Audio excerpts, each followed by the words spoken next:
రఘురామకృష్ణరాజు అనే నేను శాసనసభ సభ్యునిగా ఎన్నికైనందున శాసనం ద్వారా నిర్మితమైన భారత రాజ్యాంగం పట్ల నిజమైన విశ్వాసం, విధేయత చూపుతానని, భారతదేశ సార్వభౌమాధికారాన్ని, సమగ్రతను కాపాడుతానని, నేను స్వీకరించబోయే కర్తవ్యాన్ని శ్రద్ధాశక్తులతో నిర్వహిస్తానని దైవ సాక్షిగా ప్రమాణం చేస్తున్నాను.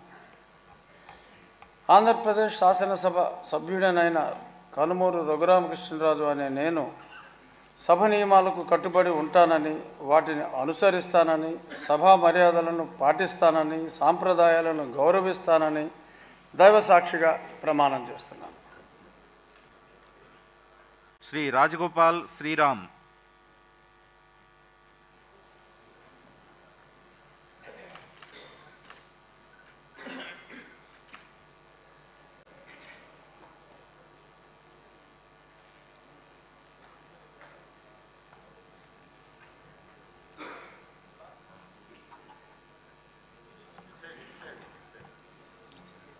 శ్రీరామ్ రాజగోపాల్ అని నేను శాసనసభ సభ్యుడిగా ఎన్నికైనందున శాసనం ద్వారా నిర్మితమైన భారత రాజ్యాంగం పట్ల నిజమైన విశ్వాసము, విధేయత చూపుతానని, భారతదేశ సార్వభౌమాధికారాన్ని, సమగ్రతను కాపాడుతానని, నేను స్వీకరించే కర్తవ్యాన్ని శ్రద్ధాశక్తితో నిర్వహిస్తానని చెప్పి దైవ సాక్షిగా ప్రమాణం చేస్తున్నాను.